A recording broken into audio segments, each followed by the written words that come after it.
27,000 pieces of debris are circling Earth right now. Each one is a financial time bomb moving at deadly speed, each piece a threat.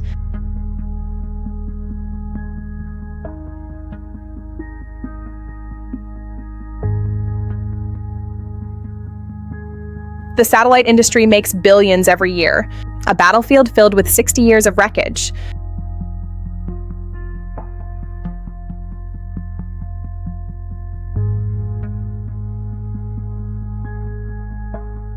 Sputnik never came home. It remains a silent ghost, a reminder of the junkyard we've built in the void. Sputnik never came home. It was the first footprint in a new frontier.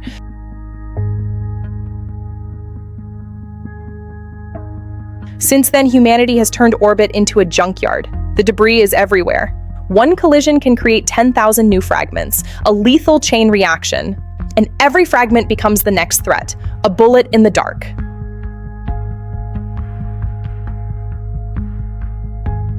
And every piece of junk becomes the next threat to our digital world. The satellite industry makes billions every year, but the debris crisis is accelerating faster than profits.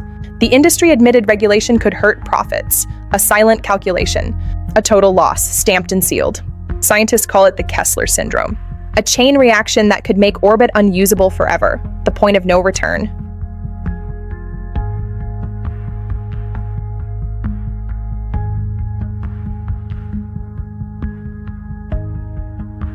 Governments debated space law for decades, slow progress in a fast-moving crisis, but no one created rules strong enough to stop the crisis, rules without teeth.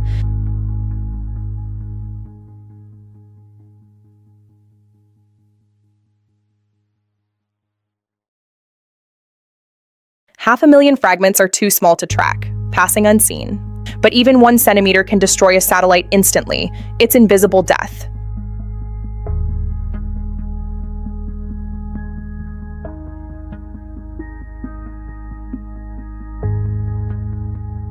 Five years of engineering can disappear in 1 millisecond, just because a satellite was in the wrong orbit, an expensive error.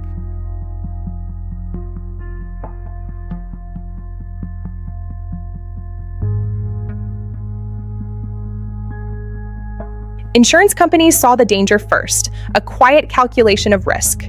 Some orbital zones may become uninsurable by 2035, the cost of neglect.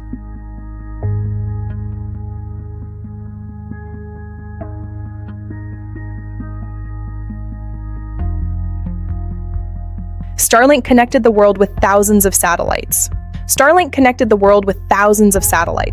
But every satellite adds another collision risk. The map is crowded.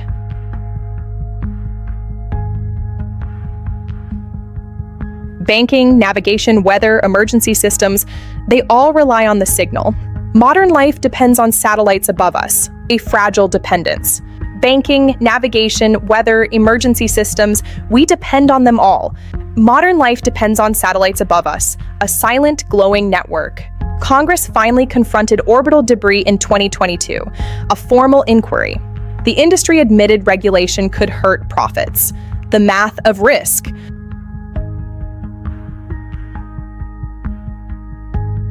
Congress finally confronted orbital debris in 2022, a late awakening. In 2009, a dead Russian satellite destroyed Iridium-33, a ghost in the shell. Thousands of dangerous fragments are still up there today, a ticking clock.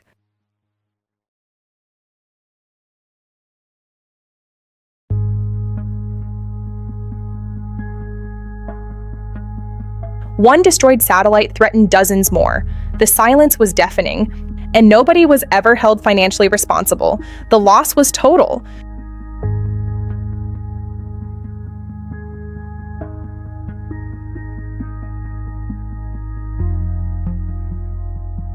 MIT simulations revealed a terrifying reality. The math is undeniable.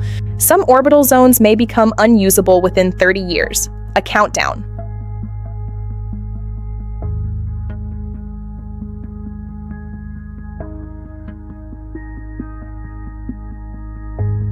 Wall Street created a new term, the Orbital Debris Tax. The cost of doing business in space is skyrocketing.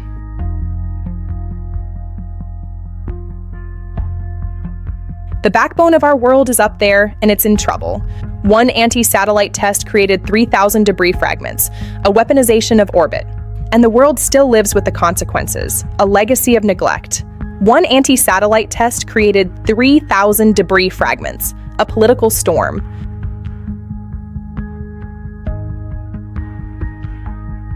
Even astronauts are no longer safe. The sirens are real. Politics created the danger. Crews live with the risk every single day.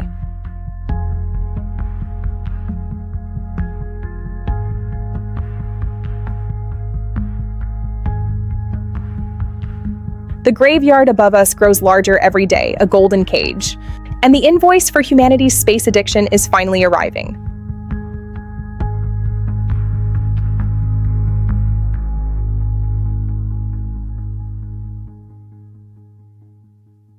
There are over 27,000 pieces of tracked debris orbiting Earth right now, moving at 7,500 miles per hour, each one a financial time bomb.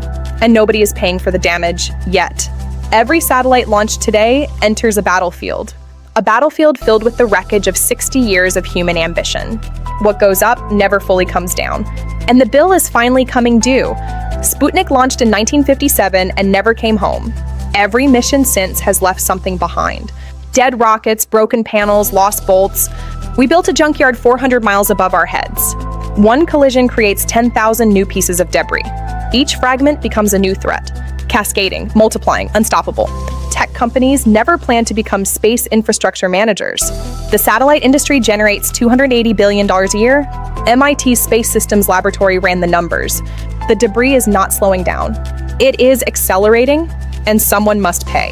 The total loss is being tallied. Wall Street created a new risk category in 2021, Orbital Debris Premium. A cascade of collisions so complete, orbit becomes unusable. No financial penalty, no binding international response. Some say the chain reaction has already begun. A new industry emerged, orbital debris cleanup. No binding treaty, no enforceable rules, just agreements that meant nothing when money was involved. The vacuum of space became a financial vacuum too. The US space fence tracks 27,000 objects. Prime Minister Modi declared India a space power. The ISS has conducted 32 debris avoidance maneuvers since 1999. Can pierce a satellite like a bullet through paper. You can spend $500 million and 5 years building a satellite, and in 1 millisecond, it's gone. Not a malfunction, not a design flaw, just the wrong place in the wrong orbit. The insurance industry noticed the pattern first. Premiums for satellite coverage rising 40% in 5 years. Underwriters calling orbital slots in low Earth orbit uninsurable by 2035. The market is pricing in the catastrophe already. Starlink put 5,000 satellites in orbit to connect the world. But 5,000 new satellites mean 5,000 new collision risks, a significant danger. SpaceX has conducted over 50,000 orbital avoidance maneuvers. Every maneuver burns fuel. Every maneuver costs money. This is the reality. Modern life runs on satellite infrastructure. Banking, navigation, emergency services, weather forecasting. Every time a debris event forces an avoidance maneuver, a chain of systems below feels the tremor. In 2022, Congress held its first hearings on orbital debris liability. Satellite companies sent their best lawyers. They argued regulation would kill innovation. What they didn't argue was that the problem wasn't real. Russia launched the Cosmos 2251 satellite in 1993 and abandoned it. 16 years later, it was still up there, dead and drifting. On February 10, 2009, it hit Iridium-33 at 26,000 miles per hour. It created 2,000 tracked pieces of debris that are still in orbit today. Iridium lost one satellite in a sudden catastrophic collision, but the debris it created threatened dozens of others. No nation was held financially liable. No international mechanism existed to assign the cost. Tech companies never planned to become space infrastructure managers, but they bought satellite fleets and inherited the chaos. Every debris alert lands in a boardroom. Every maneuver is a line item on a quarterly report. Amazon is building 3,236 satellites. OneWeb is building 648. China's Guowang plans for 12,992. China's Guowang constellation plans for 12,992. They are all competing for the same shrinking safe orbital space. MIT's Space Systems Laboratory ran the numbers. At current growth rates, certain orbital shells will become unusable within 30 years. Not theory, not speculation. This is hard mathematics. Mathematics. The Kessler Cascade initiation probability is now 23% by 2050. Every launch is a gamble now. Operators must file debris avoidance plans before orbital insertion. The FCC began requiring collision risk disclosures in 2022, but disclosing risk and pricing it are very different things. The 1972 Liability Convention says launching nations are responsible for their objects, but it was written for a world with 5 spacefaring nations. Today there are 90 spacefaring nations, a far more crowded legal landscape, and private companies are launching faster than any treaty anticipated. Wall Street created a new risk category in 2021, Orbital Debris Premium. Satellite operators now pay a hidden surcharge embedded in their financing. Banks price in collision risk before they write a check. The Orbital Debris Tax has no legislation, but the market imposed it anyway. The European Space Agency published a blunt warning in 2024. The number of active satellites will quadruple by 2030. Debris generation is outpacing any cleanup effort. This is a critical warning. The window for manageable intervention is closing. In 2007, China destroyed one of its own weather satellites in a weapons test. It created the single largest debris field in orbital history, 3,000 fragments. No financial penalty, no binding international response. Every satellite passing through that shell still dodges the wreckage. The US military currently provides free debris tracking to the world. It costs American taxpayers $1 billion per year, but commercial operators use this data as a free input to billion-dollar businesses. That subsidy is quietly becoming a political flashpoint. A new industry emerged, orbital debris cleanup. Startups promised nets, harpoons, lasers, and robot arms. Investors asked one question: who will pay for the cleanup? Nobody could answer the question: who will pay for the cleanup? Astroscale completed the world's first commercial debris capture demonstration in 2021. The technology for debris capture actually worked. It was possible. The economics did not work. Deorbiting was too expensive. Without a paying customer, there is no business model. Australia became the first nation to require financial bonds for debris removal. Satellite operators must post collateral before launch. If they leave debris behind, they forfeit the bond. It is the first real attempt at making operators pay the true cost of orbit. The insurance market is now embedding a debris surcharge in every satellite policy. Not labeled as such, hidden inside actuarial tables. But brokers know what drives it. Orbit is getting more dangerous, and someone has to price that danger. The UN's Committee on the Peaceful Uses of Outer Space has debated debris for 30 years.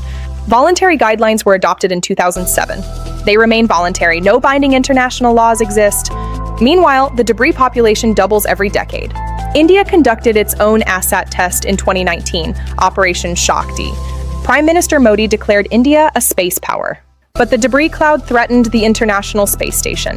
NASA estimated an astronaut collision risk increase of 44%. The ISS has conducted 32 debris avoidance maneuvers since 1999. In 2021, it had to shelter crew after a Russian ASAT test created a new debris field. The astronauts were ordered to their emergency escape vehicles. Politics created the danger. Astronauts lived with it. NASA's own models show the debris problem is now self-sustaining. This is the Houston hub. Even if humanity stopped launching today, debris would continue to multiply. The problem does not have a pause button. It is self-sustaining. It only has a price tag, a cost we all must pay. For millions, satellite internet is the only connection to the modern world. They don't see what sustains that signal. A silent war above. 400 miles above their dinner table, a war for orbital survival is underway. The cost of that war is about to reach their monthly bill. The financial media discovered orbital debris in 2023, a mainstream risk. Analysts started pricing it. Lawyers started building liability frameworks. A problem that lived only in aerospace journals was moving to the front page. The Orbital Debris Tax had a name. It was coming for everyone. The graveyard above us grows larger every day, abandoned by policy. Built by ambition, abandoned by policy, and priced by no one. But the market does what governments won't. The countdown has begun. And the invoice is already being written. The bill is due. In 2024, the satellite industry lost $4.2 billion in unexpected operational costs. Not from competition, not from technology failure, from the growing burden of debris management. The cost had a name. Now it needed an address. GPS depends on 31 satellites in medium Earth orbit. A single debris event in that band could degrade global navigation. Airlines, shipping, and logistics have $130 billion of daily dependency on that signal. The debris risk is not just financial, it is civilizational. 14 trillion in global trade moves by sea. Satellite navigation guides every container ship, every fuel tanker, every grain carrier. Maritime insurers quietly added satellite disruption as a risk category in 2023. The world's supply chains are orbital infrastructure, whether they know it or not. Precision agriculture saves $25 billion in fuel and waste annually. That depends on GPS signals accurate to within 2 centimeters. Any sustained debris-driven interruption ripples through food supply chains. The Orbital Debris Tax reaches every dinner plate. The global financial system processes 6.5 trillion per day. Much of it flows through satellite-backed synchronization systems. The Bank for International Settlements identified orbital debris as a systemic financial risk in 2024. Not a future risk, a present one. SS operates 70 satellites worth over $10 billion in orbital assets. Their annual debris management cost grew to $180 million in 2023. They call it the hidden tax on operating in orbit. The line item didn't exist in their 2015 budget. Airbus now designs every satellite with 15% of fuel reserved exclusively for debris avoidance. That fuel cannot be used for the mission. It reduces operational lifetime by up to 2 years. The debris tax is written into the spacecraft before it even launches. SpaceX conducted more than 25,000 debris avoidance maneuvers in 2023 alone. Each burn costs fuel. Fuel is mass. Mass is money. Every Starlink satellite carries extra propellant specifically for this purpose. The debris tax is priced into every terminal subscription, whether customers know it or not. In the 550-kilometer orbital shell, 4 major constellations compete for space. Starlink, OneWeb, Amazon Kuiper, China's Guowang. The combined conjunction alert rate in that shell increased 600% between 2020 and 2024. They are crowding into the same lane of the same highway. It's at the same time. The FCC proposed the first orbital debris fee in 2023, $300,000 per satellite per year. For a constellation of 3,000 satellites, that's $900 million annually. The industry called it catastrophic. Critics called it inadequate. Japan proposed a national orbital debris remediation fund in 2024. Why $500 billion? Roughly $3.4 billion to fund debris cleanup missions. Funded by a levy on satellite operators using Japanese spectrum allocations. The first national attempt to price orbital pollution? The European Union's space law came into force in 2023. It mandates end-of-life disposal plans for all EU-licensed satellites. Non-compliance means loss of operating license. Europe chose rules. America chose market forces. Neither is working fast enough. The orbital debris removal market could be worth $2.7 billion by 2030. Could be, if someone agrees to pay for it. In sub-Saharan Africa, 600 million people depend on satellite connectivity. The orbital debris removal market could be worth $2.7 billion by 2030. It was not classified because the estimate was uncertain. NASA's 2024 economic model put the annual debris burden at $5.5 billion across the industry. ESA commissioned ClearSpace to remove a single piece of debris in 2025, from offshore drilling to pipeline monitoring to remote power management. The debris tax doesn't fall equally on the world.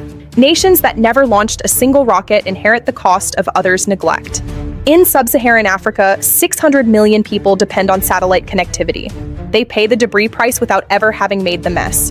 India has 300 million people relying on satellite-backed financial services. Every debris-driven outage is an economic event for real people. They didn't create the problem in orbit, they pay for it on the ground. Swiss Re's space division ran a catastrophe scenario in 2024, a Kessler-level cascade event in LEO. Estimated financial impact, $1.4 trillion in insured losses. No reinsurance pool on Earth could cover that. A classified Congressional Budget Office assessment circulated in 2024. Estimated 10-year GDP impact of catastrophic debris event, $2.1 trillion. It was not classified because the estimate was uncertain. It was classified because the estimate was plausible. NASA's 2024 economic model put the annual debris burden at $5.5 billion across the industry. That's the annual cost of managing the existing problem, right now. That's the annual cost of managing the existing problem, right now. And every year it grows faster than any budget. Google's Project Loon launched stratospheric balloons to provide connectivity. Not a secondary consideration, primary. The risk register had caught up with the ambition. Global energy infrastructure depends on satellite communications. From offshore drilling to pipeline monitoring to remote power management, A 24-hour debris event disruption would halt $4 billion in energy operations. Every barrel of oil carries a silent orbital premium. Sweden's space industry faces a binding debris bond requirement. Sweden's space industry faces a binding debris bond requirement under EU law. Startup satellite companies say it is prohibitive. Esrange Space Center in northern Sweden, snow-covered Arctic landscape, rocket test facilities visible. The moment a satellite runs out of fuel, it becomes the next piece of debris. Houston-based Satellite Operator Executive Office, large screen showing orbital asset fleet status. The question isn't whether it will become debris. The question is who will pay for what comes next. Asia's satellite operators attempted a regional debris cost-sharing agreement in 2024. China owned 30% of the region's satellites and 40% of its debris creation. The negotiation collapsed in the third session. No nation wanted to be the first to admit its share of the problem. Astronomers didn't ask to enter the debris debate, it came to them. Light pollution from satellite trails is destroying decades of telescope investments.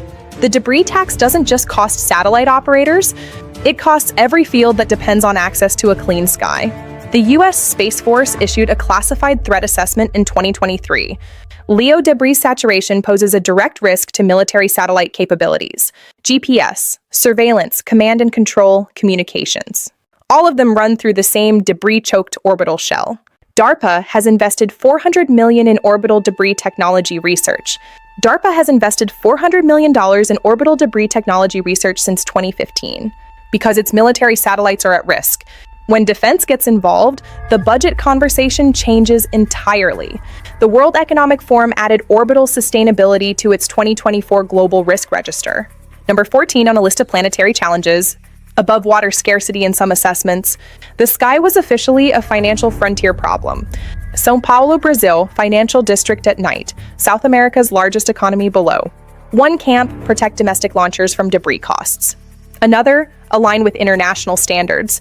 Alcântara Launch Center, Brazil, coastal facility, Atlantic Ocean in background, launch pad surrounded by jungle. GEO operators move their satellites to a graveyard orbit 300 km above GEO when they die. Economists recognize orbital space as a perfect tragedy of the commons. But those graveyard orbits are filling up too. Today's responsible disposal is tomorrow's debris problem. Airbus now designs every satellite with 15% of fuel reserved exclusively for debris avoidance. SpaceX conducted more than 25,000 debris avoidance maneuvers in 2023 alone. Every operator has an incentive to launch more and clean up less. The economic logic of debris is the economic logic of self-destruction. Rocket Lab has launched over 200 small satellites since 2018. They have watched debris requirements transform from a suggestion to a condition of service. Launch manifests showing 40% of payloads include specific deorbit fuel requirements. For a constellation of 3,000 satellites, that's $900 million annually. Norway operates critical Arctic satellite infrastructure. The polar orbit bands where these satellites operate are among the most debris-dense in LEO. Norwegian operators file more debris proximity alerts per satellite than any Western European peer. Geography, even in space, is not neutral. If you could see every piece of tracked orbital debris simultaneously, the view from Earth would change forever. The sky that looks empty is full. The space that looks free already has a cost, and we just haven't put it on a bill. Without intervention, debris management costs will hit $12 billion annually by 2030. That's the forecast without a major collision event. With one, the models stop functioning. The inputs exceed the parameters. The cost of orbit is becoming the cost of doing business on Earth. Every 15 minutes, a tracked object passes within a kilometer of another. Most misses are near misses. Eventually, probability runs out.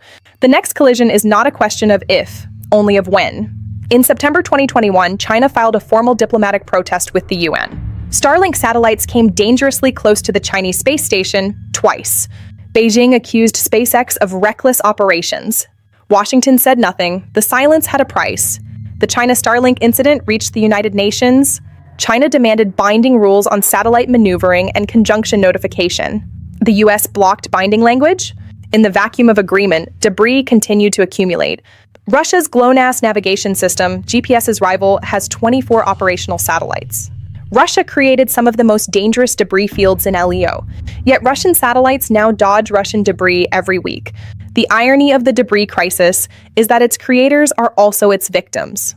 In 2024, ESA's Ariane 6 experienced its first debris-driven launch delay. A 47-minute window closed due to a conjunction alert. The delay cost $1.2 million in operational holding time. Debris had now reached the pad. AT&T's satellite-dependent networks serve 120 million Americans. Debris avoidance maneuvers disrupt signal quality for minutes or hours. Small disruptions, thousands of times per year. Multiplied across every carrier, every country, and the economic drain never stops. In disaster zones, satellite communications mean the difference between life and death. Earthquake response, refugee coordination, medical resupply. Debris avoidance disruptions are not abstract cost items in those environments. They are minutes without contact in places where minutes matter. Arctic shipping depends entirely on satellite-delivered environmental data. Ice routing errors cost lives and ships. Every debris maneuver that delays data delivery is a navigational blind spot. The polar routes are one of the most satellite-dependent corridors on Earth. U.S. Space Command issues conjunction alerts to operators around the world. In 2024, they issued 400 high-priority alerts. Each one required an operator to make a decision, maneuver and spend fuel, or hold and accept risk. Every alert costs money. Every alert is a legacy of political failure. Apple's emergency SOS via satellite has already saved dozens of lives. It depends on a small constellation in low Earth orbit. Debris events that trigger avoidance maneuvers temporarily degrade that service. The debris crisis reaches into the most personal moments of human vulnerability. France operates two of Europe's most critical intelligence satellites. Both required emergency maneuvers in 2024 due to debris proximity. The French Defense Ministry quietly increased its orbital debris operations budget by 40%. In the vacuum of agreement, debris continued to accumulate. In the Amazon, satellite telemedicine serves 8 million people. Every debris-driven disruption is a broken medical consultation. In a place where the next doctor is a full day away, that disruption has human consequences. The Orbital Debris Tax is measured in lives, not just dollars. China's commercial space sector added 47 new satellites in 2024. Chinese operators now face the debris crisis they partly created. Every 15 minutes, a tracked object passes within a kilometer of another. Internal policy discussions in Beijing acknowledge the problem. Public statements do not. Deep space network operations are affected by LEO satellite crowding. Signals from probes at Mars and Jupiter pass through a cluttered orbital shell. The debris crisis is not just about Earth orbit, it is corrupting humanity's reach to the planets. Bangladesh depends on satellite services for government operations and banking. In 2023, international satellite contracts began including debris force majeure clauses. What used to be weather outages now includes orbital mechanics. The debris crisis has reached telecommunications law. Autonomous vehicle systems require GPS accuracy to 10 centimeters. A debris event degrading GPS would ground autonomous fleets globally. An industry worth $800 billion sits on an orbital foundation it cannot control. The autonomous future has a debris problem it hasn't publicly priced. U.S. military power projection in the Pacific depends on uninterrupted satellite links. Aircraft carrier battle group coordination, submarine navigation, strike package coordination. A debris-driven degradation of satellite access is now a war game scenario. The debris crisis has entered national security planning documents. CERN distributes 50 petabytes of data per year from the LHC. Significant portions route through satellite-backed links to partner institutions. Even fundamental physics research is orbital infrastructure dependent. The debris tax reaches the edge of human knowledge. Silicon Valley's top venture firms began adding an orbital risk premium in 2023. Higher discount rates, shorter expected operational lifetimes. Lower terminal valuations for companies in LEO. Capital is pricing what policy refuses to. When an astronaut pauses before answering, "Are you afraid of the debris?" that pause is the most honest financial disclosure in the industry. That pause is the most honest financial disclosure in the industry. And the people closest to the problem know it. International space lawyers are building the case for orbital debris liability. If a dead satellite causes a collision, is the launching nation criminally liable? No court has ruled on it yet, but the arguments are being sharpened. The cases are being prepared. A debris-driven launch hold costs $4.2 million per day. National security missions have been delayed by debris conjunction events. The military that protects free access to space is being taxed by debris. The irony writes its own balance sheet. The UAE became a spacefaring nation in 2021, reaching Mars on its first attempt. Now it plans a commercial satellite constellation. Their risk assessment team spent more time on debris than on propulsion. New space nations inherit an old mess without having helped make it. Australia ran a major debris cascade simulation in 2024. The 72-hour scenario modeled a single large collision triggering secondary events. Projected losses in the first week, $8 billion in satellite asset value. The simulation was classified, the implications were not. Indonesia faces earthquakes, tsunamis, and volcanic eruptions constantly. Satellite imagery is the first line of response for disaster managers. Every debris-driven gap in satellite coverage is a gap in life-saving capability. The Orbital Debris Tax is measured in minutes lost. M-Pesa processes 314 billion in mobile transactions annually across Africa. Much of it runs on satellite-backed connectivity. East Africa's most transformative technology has an orbital foundation. The debris crisis threatens one of our most successful inclusion tools. The National Security Council discussed orbital debris at the principal level in 2024. When state, defense, commerce, and NASA are in the same room, the problem has crossed a threshold. The orbital debris crisis was no longer a space problem. It was a national security problem, an economic problem, a planetary problem. The 2024 G7 summit included orbital debris for the first time in its communiqué. A single paragraph, non-binding language. But this is how $1 trillion problems get their first official address. A meeting of the world's richest nations trying to manage a crisis they helped cause. The aerospace corporation's best models give a 7 to 12-year window. After that, the 550-kilometer shell reaches critical density. Active management becomes insufficient. Decades of neglect. The window is not closed, but it is closing. 7 to 12 years, that is the window. Not to solve the problem perfectly. To decide, collectively, who will pay to keep the sky open. To decide, collectively, who will pay to keep the sky open. The window is closing. The first commercial debris removal mission succeeded in 2025. 1 satellite captured, 1 deorbit achieved. The technology is proven. This is the moment humanity finally stepped up. Now the question is whether humanity has the political will to fund the rest of it. The Office of Space Commerce released a draft debris fee framework in early 2025. Tiered by altitude, scaled by constellation size, indexed to debris risk scores. The first serious attempt by the US government to price orbital externalities. It was 40 years late. It was also necessary. Japan committed $500 million to a 10-satellite debris removal constellation for deployment by 2030. Government-funded, commercial-operated. The model that every other nation is watching. If it works, it becomes the template for the global debris economy. The first private sector debris removal contract was signed in 2025. $22 million to deorbit a single large defunct satellite. It was not profitable for the startup, but it proved the market existed, and that changed everything. In 2025, the NYSE listed the first Space Sustainability Index. Tiered by altitude, scaled by constellation size, indexed to debris risk scores. What was once an engineering problem was now a traded asset class. The market had officially recognized the orbital debris economy. The UN's COP-US voted on its first binding debris resolution in 2025. Not unanimous, not perfect, not fast enough, but a binding international vote, the first in the history of orbital space governance. The first in the history of orbital space governance. China announced a new voluntary debris mitigation commitment in 2025. 3-year post-mission deorbit requirement for all CNSA satellites. Voluntary, not binding. But China publicly committing carries weight that no treaty statement alone achieves.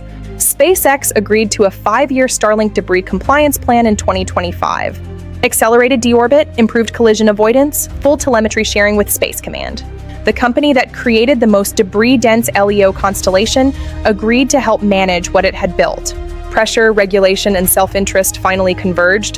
The WTO opened an inquiry into orbital debris as a trade distortion in 2025. Nations that ignore debris requirements give their industry a cost advantage.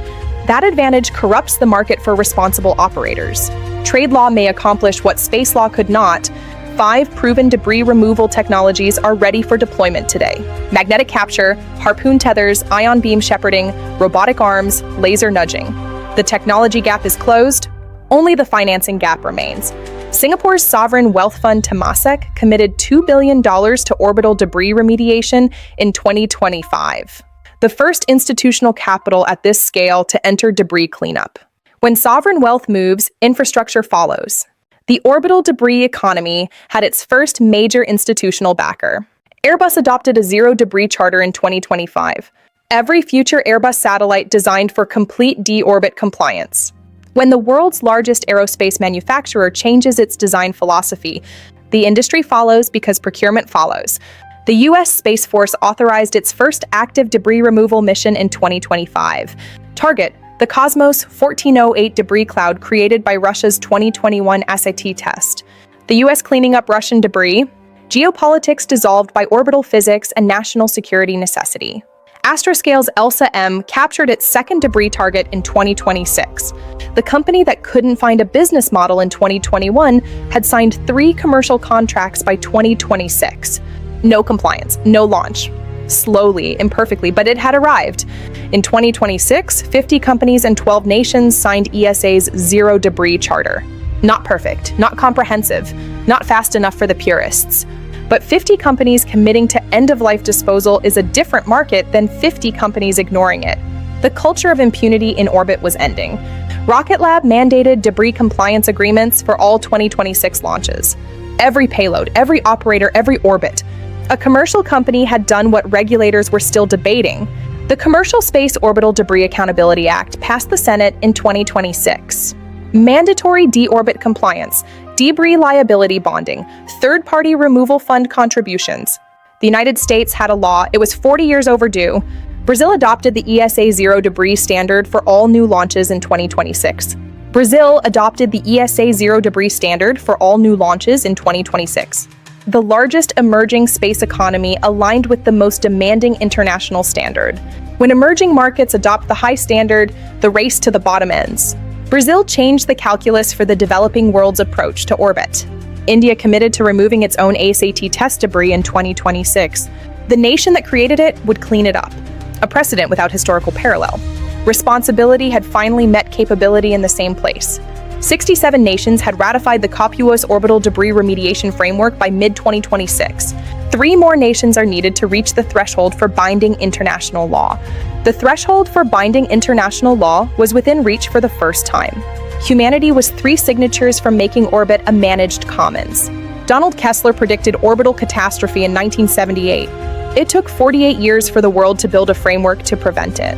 In the history of human environmental failures, that is actually fast, which says everything about what we are still risking in every other domain.